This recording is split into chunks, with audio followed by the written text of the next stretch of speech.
ನನ್ನ ಕಾಳಜಿ ಇಷ್ಟೇ. ಈಗ ಆರ್ಟಿಫಿಷಿಯಲ್ ಇಂಟೆಲಿಜೆನ್ಸಿ ಬಂದಿದೆ. ಈಗ ನಮ್ಗೆ ಬೇಕಾಗಿರೋದು ಕಾರ್ಯನಿರ್ವಹಣೆಗಾಗಿ ಇಲಾಖೆ ಎಂಪ್ಲಾಯೀಸ್ ಇರಬಾರ್ದು. ಕಾರ್ಯನಿರ್ವಹಣೆ ಮಾಡ್ಲಿಕ್ಕೋಸ್ಕರ ಇರುವಂತದ್ದು ಎಂಪ್ಲಾಯೀಸ್ ಅಲ್ಲಿ ಇಲಾಖೆಗೋಸ್ಕರ. ಇದು ಅಲ್ಲ, ಎಂಪ್ಲಾಯೀಸ್ಗೋಸ್ಕರನೇ ಇಲಾಖೆ ಇದ್ದಂಗೆ ಆಗಿದೆ. ಕೆಲವು ಇಲಾಖೆಗಳಲ್ಲಿ ಸಭಾಪತಿಗಳು ವರ್ಷದಲ್ಲಿ ತಿಂಗಳಲ್ಲಿ ಒಂದೇ ಸಲ ಅವ್ರಿಗೆ ಕೆಲಸ ಬಿಲ್ ಮಾಡೋದು ಮಾತ್ರ. 70-80 ಸಾವಿರ ಸ್ಯಾಲರಿ ತಗೋತಾರೆ, ಅಷ್ಟೇ ಕೆಲಸ ಇರುದು. ಇವತ್ತು ಆರ್ಟಿಫಿಷಿಯಲ್ ಇಂಟೆಲಿಜೆನ್ಸಿ ಬಂದಿದೆ, ಒಂದು ಜಾಕ್ ಮತ್ತೆ ಜೆಮಿನಿ ಅಂತ. ಇದನ್ನು ಯಾವಾಗ ಅಳವಡಿಸ್ತದೆ ಸರ್ಕಾರ ಅಂತ ನಾನು ಕೇಳಲಿಕ್ಕೆ ಇಚ್ಛೆ ಪಡ್ತೇನೆ.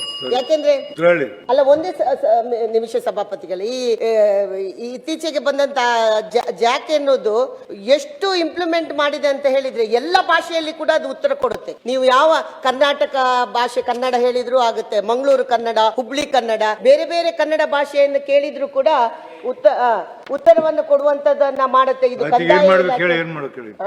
ಏನ್ ಮಾಡ್ಬೇಕು ಹೇಳಿ. ಅದನ್ನ ಆ ಸಾಫ್ಟ್ವೇರ್ ಅನ್ನು ಯಾವಾಗ ನೀವು ತರ್ತೀರಿ, ಇದರಿಂದ ಎಷ್ಟು ಉಳಿತಾಯ ಆಗತ್ತೆ ನಮ್ಮ ಇದಕ್ಕೆ. ಉದಾಹರಣೆಗೆ ಕಂದಾಯ ಇಲಾಖೆಯಲ್ಲಿ ಯಾವಾಗ ಬರುತ್ತೆ?